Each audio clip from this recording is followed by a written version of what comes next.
Bismillahirrahmanirrahim. Alhamdulillahi rabbil alamin. Wassalatu wassalamu ala rasulillah wa ala alihi thahirina ajma'in. Amma ba'du ayuhan nas, ittaqullaha mastata'tum wasma'u wa ati'u la'allakum turhamun. Para muslimin rahimakumullah, akan saya bacakan pada hari ini hadis-hadis Nabi yang menerangkan tentang makna kalimat dalam ayat 46 surat Al-Kahfi yang kemarin sudah kita baca sama-sama dan sudah kita terjemahkan kata demi kata. Lalu kita lihat makna dari kalimat-kalimat yang ada di dalam ayat tersebut, yaitu kalimat Allah yang berbunyi ini: A'udzubillahi minasyaitonirrajim. Wal baqiyatus salihatu khairun inda rabbika thawaban wa khairun amala. Itu wal baqiyatus salihat, dan yang namanya al baqiyatus salihat. Apa itu al baqiyatus salihat? Nanti diterangkan dalam hadis-hadis dalam tafsir, ya. Al-baqiyatus sholihat itu khairun, lebih baik daripada al-malu wal banun, daripada harta dan anak-anak yang manusia banggakan. Ini loh yang kemarin kita sedang pelajari ayat surat 18 surat Al-Kahfi ayat 46. Nanti setelah ini ada ayat belakangnya bagus-bagus semuanya. Ya, ini loh di awal ayat 46 tadi yang saya bacakan ini, wal baqiyatus shalihatu khairun inda rabbika thawaban wa khairun amala. Dan al baqiyatus shalihat itu lebih baik dari apa? Dari al malu wal banuna, harta dan anak-anak itu adalah zinatul hayatid dunya, hanyalah perhiasan kehidupan dunia. Yang namanya perhiasan itu ada bagus, nggak ada nggak apa-apa. Tapi kalau nggak ada al-baqiyatus sholihat, nah itu nggak bagus. Tuh ya. Jadi manusia pada umumnya lebih tertarik kepada al-mal wal banun ini. Dalam kegiatan sehari-hari kita sehari-hari itu mencari ini. Kalau nggak mencari al-mal, mencari harta, ya mencari anak atau anak buah atau pendukung. Itu yang kita lakukan kebanyakannya setiap harinya itu. Sedangkan Allah menyatakan al-baqiyatus sholihat itu khairun, lebih baik. Tapi sayangnya Allah mengatakannya khairun itu lebih baik inda rabbika, di hadapan Tuhanmu Muhammad. Kalau di hadapan manusia ya enggak tertarik ini orang-orang ini, manusia ini, kalau tidak beriman. Dan mereka lebih tertarik kepada harta. Orang-orang kafir itu lebih tertarik pada harta daripada ayat. Nah, kita jangan sama dengan orang kafir, karena kita bukan orang kafir, kita orang beriman. Yang beriman kepada Allah, beriman kepada Nabi Muhammad SAW, beriman kepada Al-Quran, beriman kepada malaikat-malaikat Allah, kitab-kitab Allah, ya, kepada takdir. Karena kita orang beriman, kita jangan sama dengan orang kafir. Kita juga sama dalam hal mencari harta, dalam hal mengusahakan punya anak. Tapi itu bukan tujuan. Dunia ini bukan tujuan kita itu loh Pak, Bu, halo. Ya Allah, biar pada bangun ini mata-mata manusia ini, telinga-telinga ini mendengar. Tujuan hidup kita tuh bukan untuk meraih dunia ini, bukan. Ya, yang kita cari dalam kehidupan dunia ini kemarin sudah diterangkan tuh. Wa fil akhirati adzabun syadidu wa maghfiratum minallahi wa ridwan. Surah Al-Hadid ayat berapa kemarin? 20 apa berapa kemarin? Ayat 15 pada 20 itu ya. Jadi kalau di dunia ini ada banyak macam-macam, nah di akhirat itu cuma ada dua.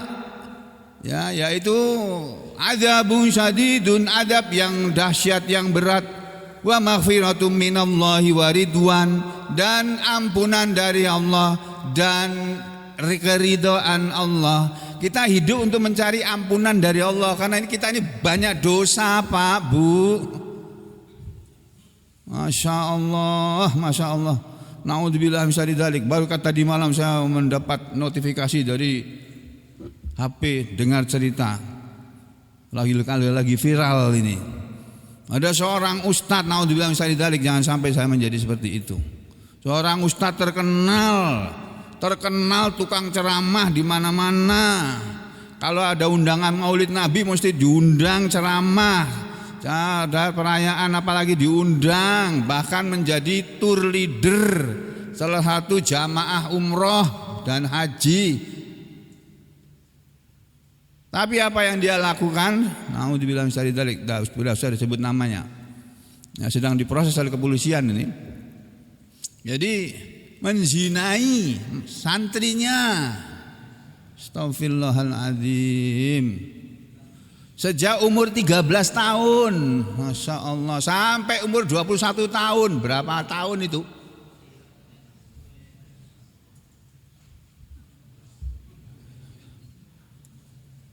Yang kebetulan santri tadi, yang satu keponakannya sendiri, yang satu lagi anak angkatnya, dimasukkan ke pesantrennya.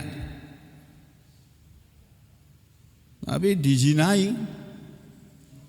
Masya Allah. Itu ustadz loh itu.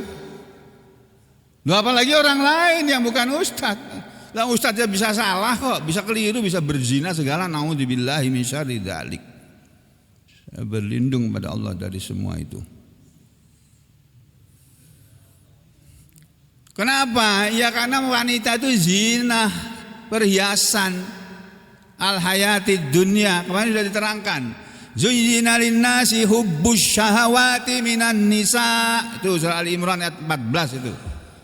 Telah dihias-hiaskan kepada manusia hubbus syahawat, cinta kepada hal-hal yang menyenangkan, minan nisa, yaitu wanita, wal banin, dan anak-anak, wal qanatiril muqantarah, dan harta benda yang banyak, minal zahabi wal fiddah, berupa emas dan perak, ya, wal an'ami wal hars, dan selain itu wal khailil musawwamah, dan kendaraan yang bermerek, ya,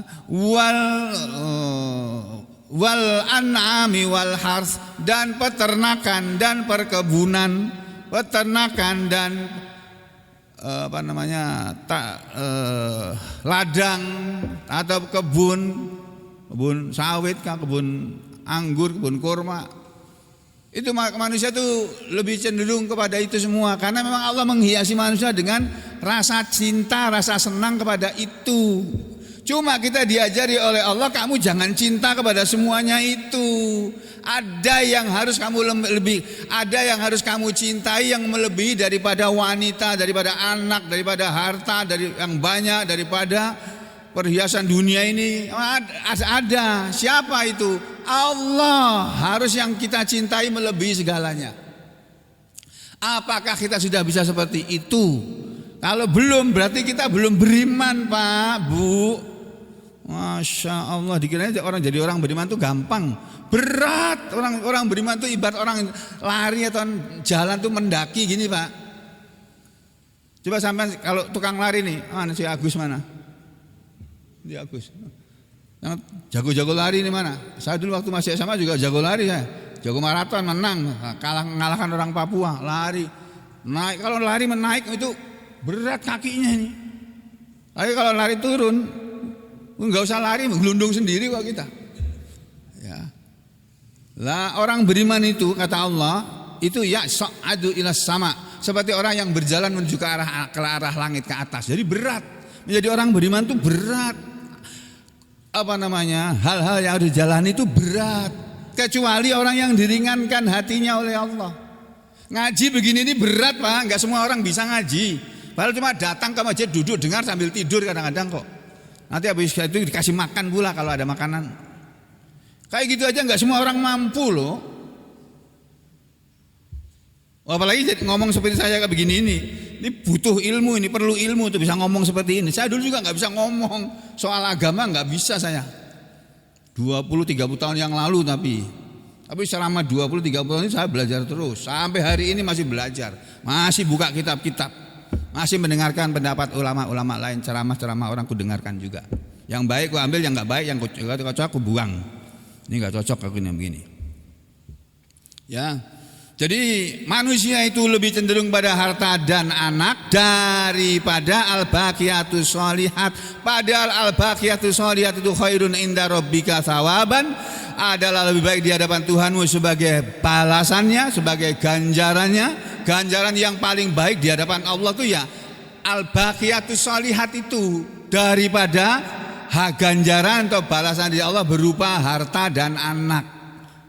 Itu bukan hanya sebagai sebaik-baik balasan atau pahala, tapi wa khairun amala, dan sebagai sebaik-baik pengharapan, sebaik-baik harapan.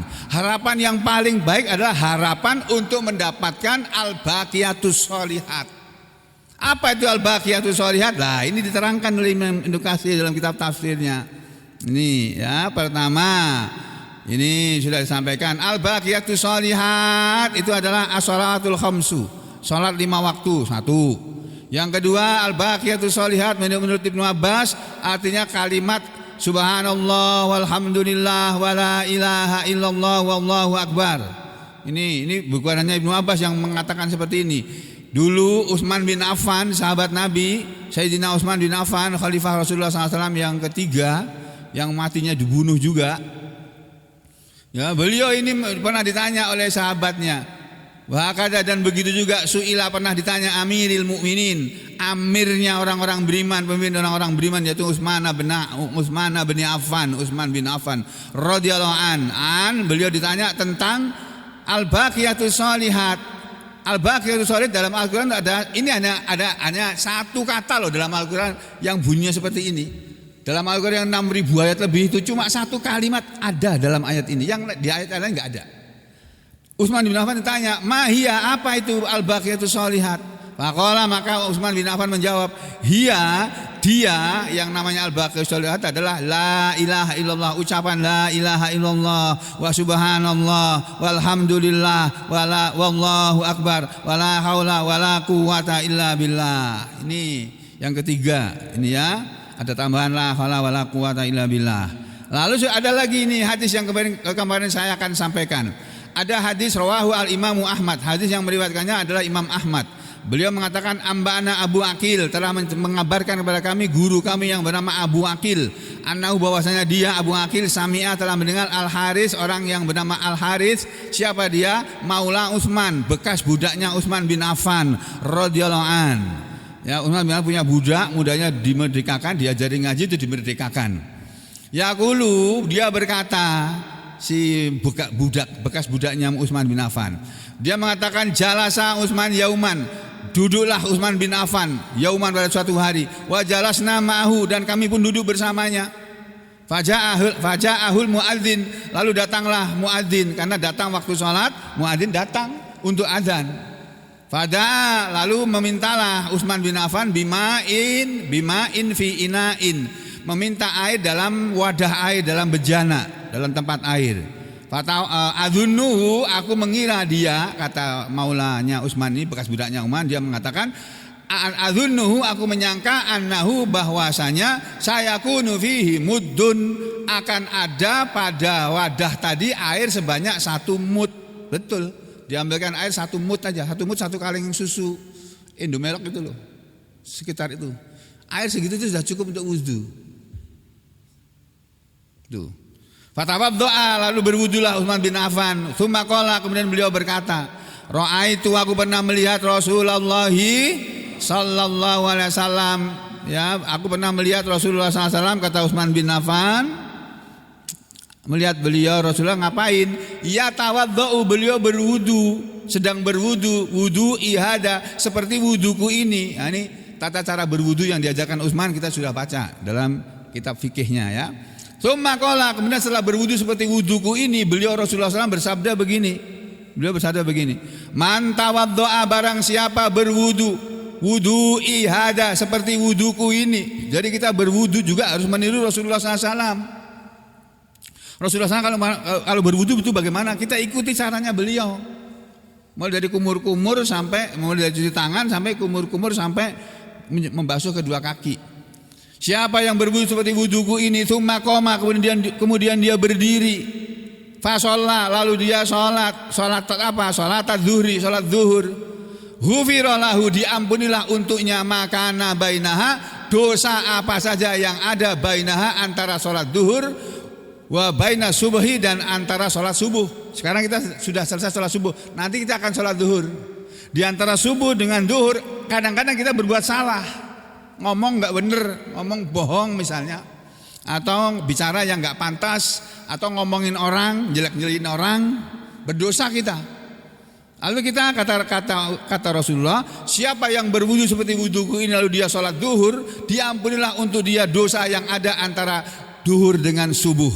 Tsumma shallal asra, kemudian dia sholat asar. Ketika sholat asar selesai, ghufira lahu, diampunilah untuknya ma bainaha, apa yang ada, apa yang terjadi, dosa yang terjadi antara sholat asar wa baina zuhri, dan sholat duhur. Summa shallal maghriba, kemudian dia sholat maghrib lagi. Siapa yang sudah sholat maghrib, ghufira lahu, diampuni untuk dia ma bainaha, dosa apa saja yang terjadi di antara sholat asar dengan wa bainal asri, di antara sholat maghrib dan sholat asar.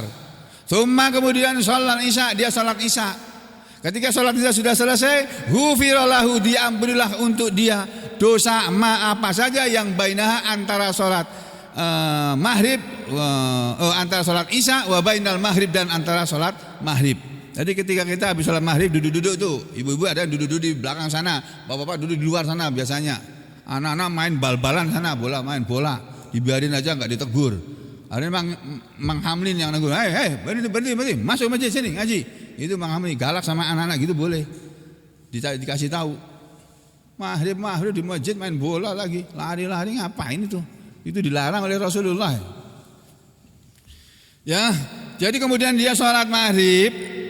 Ketika dia sholat maghrib, maka diampunilah dosa antara sholat maghrib dengan sholat asar. Lalu Nabi mengatakan, summa, kemudian nih, la'allahu, barangkali dia setelah sholat maghrib, ya bitu, dia berbaring, bermalam, ya tamarrohu, berguling-guling itu. Begitu sini, nggak bisa merem, guling lagi gini. Ya, Laila tahu di malam harinya. Habis sholat isya diampuni dosa antara maghrib dengan isya. Ibu-ibu yang ngomong di belakang habis ngaji, kadang-kadang ngobrol tuh habis ngaji. Awas, hati-hati kalau ngobrol loh, jangan ngomongin orang loh. Begitu ngomongin orang dosa, habis ngaji kok dosa lagi. Nah, terus ketika sudah sholat isya selesai, kemudian dia tidur di malam hari atau berguling-guling karena nggak bisa tidur di malam harinya. Summa, kemudian in qoma, jika dia bangun, fatawaddoa, lalu dia berwudu, wa shalla, dan kemudian dia sholat. Ya, sholat apa? Sholat as-subhi, sholat subuh. Ghufira lahu, diampuni juga untuk dia dosa apa saja bainah, di antara sholat subuh, wa baina sholatil isya, dan di antara sholat isya. Wa hiyal hasanat, dan itulah yang namanya al hasanat.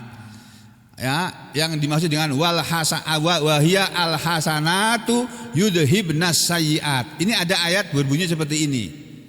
Itu ada dalam surat Yunus itu, ya. Jadi ceritanya dulu ada seseorang datang pada Rasulullah, ya Rasulullah, saya ketemu perempuannya, saya nggak tahan, dia perempuan itu cantik banget, ku peluk dia, ku cium-ciumi ya Rasulullah. Padahal orang itu, jadi zaman Nabi sudah pernah terjadi kayak gitu, Pak. Nabi masih ada itu. Ya Rasulullah, Ustaz tadi berbuat salah ya Rasulullah, tapi dia mengaku pada Rasul. Kalau yang kiai yang orang di Bekasi ini nggak mau mengaku dia. Ketika dilaporkan ke polisi bilang, kita damai aja, damai apa? 20 dari 13 tahun sampai 21 tahun diperlakukan seperti istrinya terus ya. Padahal bukan istrinya. Minta damai nggak mau. Nah, ada ayat tadi, seorang sahabat bertemu dengan perempuan, dicium itu sudah lapor ya Rasulullah, aku itu sudah berbuat salah. Aku sudah berdosa ya Allah, tadi nih barusan ini menciumi perempuan tuh nggak tahu itu masih gadis apa istrinya orang, nggak tahu, nggak diceritakan situ. Nah terus Rasul bilang udah turun ayat, Rasul nggak bisa jawab, turun ayat yang bunyinya di belakangnya itu innal hasanata yudhibnas sayyiat, sesungguhnya kebaikan itu bisa menghilangkan kejelekan. Maksudnya ketika kamu sholat fardu di antara duhur, kamu sholat duhur, dosa kamu antara subuh dengan duhur diampuni. Kamu sholat asar, dosa di antara asar dengan duhur diampuni. Kamu nyiumnya orang tadi waktu apa? Waktu siang tadi habis duhur. Nah, kamu sholat asar, nanti dihapus dosanya. Tapi gak boleh diulangi lagi. Wah, habis itu gitu ya. Kalau itu nanti habis duhur aku cium orang lagi kalau begitu. Gak bisa begitu. Itu namanya ngeyel, itu namanya ngawur. Ya sudah ya. Ketika Utsman mengatakan itu loh, sholat 5 waktu itu, itulah al-hasanat yang bisa menghapuskan as-sayyiat. Qalu, mereka bertanya kepada Utsman, hadhil hasanat, ini namanya al-hasanat. Kami sudah tahu wahai Utsman. Fama balul baqiyatus sholihat, lalu apa yang dimaksud dengan al-baqiyatus sholihat dalam Al-Quran itu wahai Utsman? Lalu kata Utsman apa? Ya Utsman, apa yang dimaksud al-baqiyatus sholihat? Qala, Sayyidina Utsman menjawab, dia adalah la ilaha illallah wa subhanallah walhamdulillah wallahu akbar wala haula wala quwata illa billah. Ini yang namanya al-baqiyatus sholihat. Ucapan seperti ini Pak, subhanallah walhamdulillah wala ilaha illallah wallahu akbar wala haula wala quwata illa billah. Balasan dari amalan seperti ini Pak, itu lebih baik daripada kita memiliki harta benda dunia berapa triliun pun yang kita miliki. Dan lebih baik daripada kita mempunyai anak yang sukses semuanya.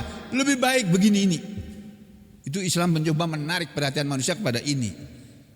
Karena harta itu kamu gak usah nyari, itu sudah dijatah masing-masing orang itu. Gak bisa, dan Allah menjatah gak pernah salah, gak pernah keliru. Rezeki itu gak akan tertukar kata orang sini. Kalau rezekinya orang itu ya akan gak sampai orang itu. Kalau bukan rezekinya, sekarang dia dapat nanti akan diambil lagi sama KPK atau Pak Jaksa atau Pak Polisi, diambil, disita sebagai barang bukti korupsi. Hadis ini yang membedakan Imam Ahmad, dia bersendiri dengannya. Juga sama dengan hadis yang diberikan oleh Imam Malik dari sahabat ini ya. Al-baqiyatus sholihat adalah subhanallah walhamdulillah wala ilaha illallah wallahu akbar wala haula wala quwata illa billah. Sama dengan hadis ini juga.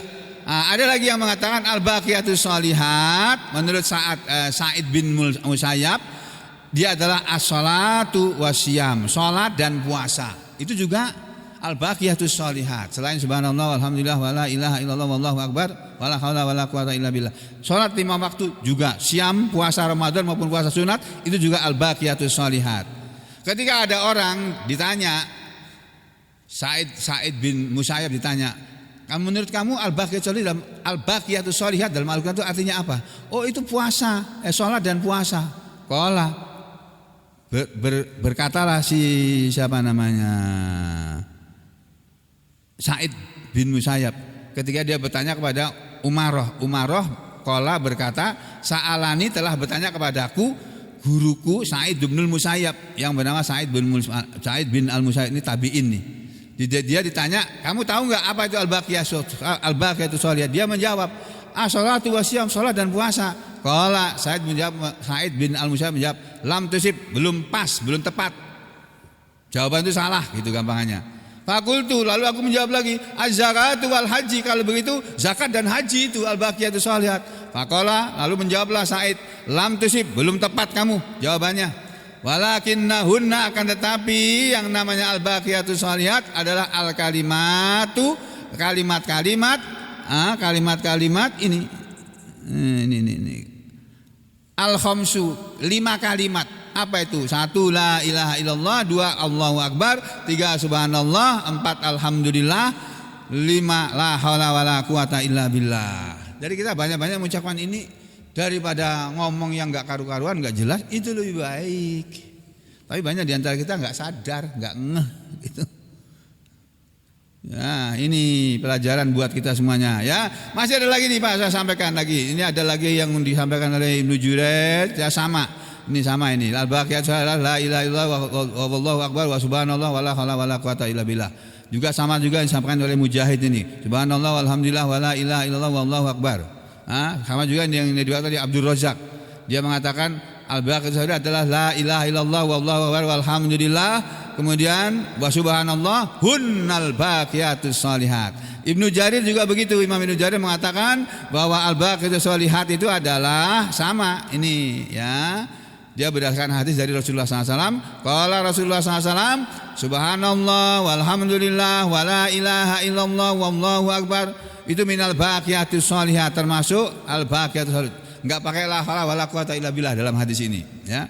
Kemudian diterangkan lagi di belakangnya hadis dari Ibnul Haisam. Dia mengatakan begini. An Abi Sa'idin, ada sebuah hadis dari sahabat Nabi yang bernama Abu Sa'id Al-Khudri radhiyallahu an. Qala, dia berkata anna bahwasanya Rasulullah sallallahu alaihi wasallam qala, pernah bersabda. Ini hadis yang saya mau sampaikan pada pagi hari ini sebenarnya. Tapi tadi sudah kelewatan. Jadi Rasulullah SAW pernah bersabda, istaksiru, perbanyaklah minal baqiyatus sholihat, melakukan yang namanya al baqiyatus sholihat. Kila, ditanyakan kepada Rasulullah, wa ma hiya ya Rasulullah, apa yang dimaksud dengan al baqiyatus sholihat, al baqiyatus sholihat itu ya Rasulullah? Qala, Rasulullah menjawab, al millah, agama. Perbanyaklah urusan dengan agama, perbanyaklah agama, perbanyaklah memahami agama. Kila, ditanyakan lagi, wa ma hiya, dan bagaimana caranya ya Rasulullah? Qala, ya kamu mengamalkan amalan agama itu loh. Apa itu? At-takbir, mengucapkan takbir, Allahu akbar, wa tahlil, dan mengucapkan tahlil, la ilaha illallah, wa tasbih, dan mengucapkan tasbih, subhanallah walhamdulillah wala haula wala quwata illa billah. Kemudian hadis yang berikutnya, ini hadis yang luar biasa dahsyat ini ya. Mudah-mudahan benar ini. Ya, iya benar ini hadis ini. Ini yang mungkin yang sebelum terakhir ini ya. Ada hadis diberikan oleh Imam Ahmad, di Bukhari enggak ada. Di Sahih Muslim enggak ada. Hadatsana Muhammad bin Yazid anil Awam hadatsani rajulun minal Ansor. Telah menceritakan kepadaku seorang laki-laki dari kalangan sahabat Nabi, dari kalangan orang-orang Ansor. Ya, orang asli Madinah. Min alin Nu'man ibni Bashir, dari keluarganya Nu'man bin Bashir. Ini sahabat Nabi. Qala, telah berkata keluarganya Nu'man bin Bashir, kharaja alaina, dulu pernah keluar kepada kami. Siapa yang keluar menemui kami? Rasulullah sallallahu alaihi wasallam. Dulu Rasulullah itu pernah suatu hari keluar dari rumahnya. Rumah beliau kan cuma di tempat pengimaman ini saja. Ya, keluar dari rumahnya, keluar dari kamarnya. Wa nahnu fil masjid, dan kami sedang berada di masjid waktu itu. Ba'da sholatil isya, kejadiannya sesudah sholat isya. Lalu setelah sholat isya selesai, beliau keluar lagi, ketemu sahabatnya kok masih di masjid. Beliau di hadapan sahabatnya, tiba-tiba farafa'a basarahu, lalu Nabi mengangkat kepalanya ke atas. Gini ya. Farafa'a basarahu, lalu beliau mengangkat pandangan matanya ila sama, ke arah langit. Summa khafadha, kemudian beliau merendahkan, menundukkan lagi pandangannya. Hatta dzananna, sampai kami semua mengira, menyangka annahu qad hadatsa fis sama, bahwasanya telah terjadi sesuatu di langit sana. Telah terjadi di langit sana sesuatu peristiwa yang hanya diketahui oleh Rasulullah. Rasulullah melihat apa itu ya? Mungkin ada kejadian di langit sana. Ternyata tidak. Tsumma qala, kemudian beliau bersabda. Apa yang beliau sabdakan? Ini Pak.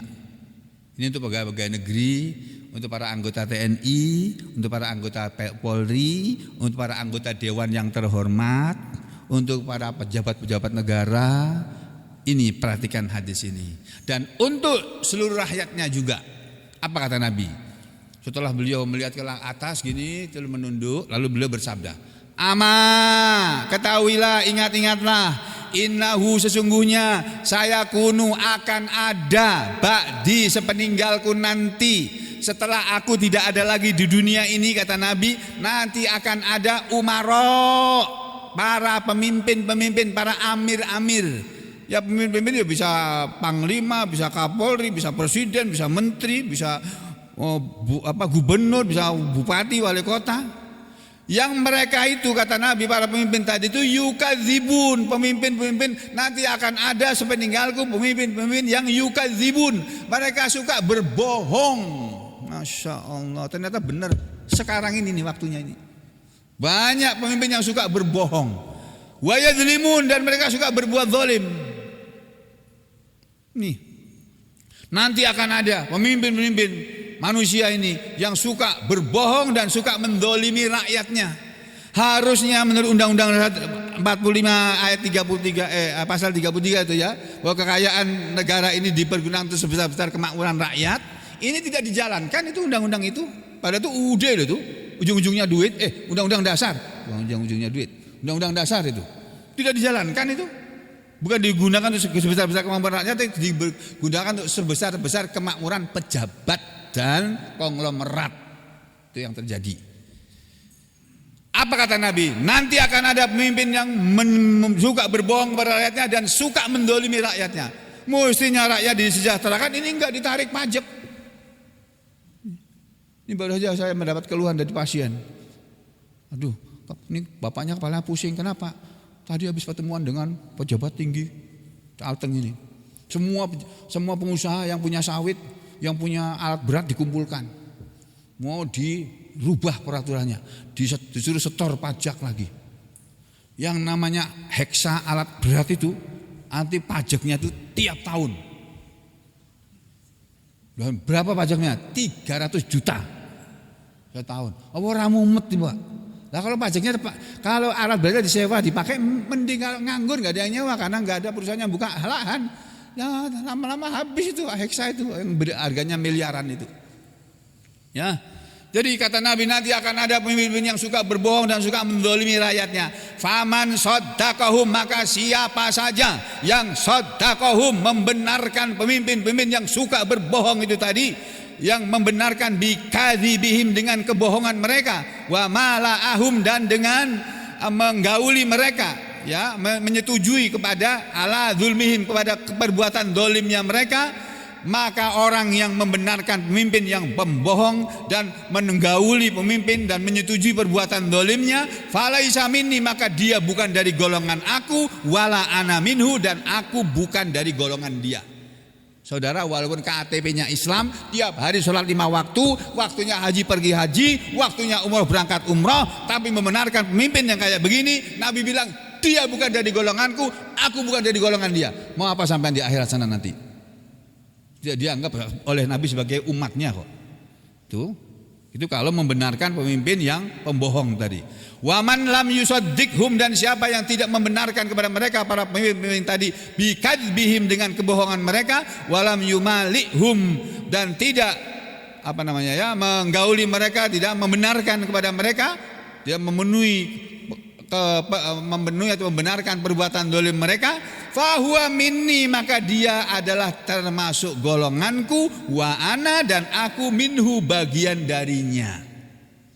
Ya, ini perhatian buat kita Pak. Makanya nanti kalau ada pemilihan pemimpin lagi, pilih pemimpin yang jangan berbohong, yang suka berbohong, pagi ngomong tempe, sore ngomong dele gitu. Jangan dipilih lagi. Ala, ketahuilah, kata Nabi, wa inna, dan sesungguhnya, subhanallah walhamdulillah wa la ilaha illallah wallahu akbar, hunnal baqiyatus shalihat. Itulah yang namanya al-baqiyatus shalihat.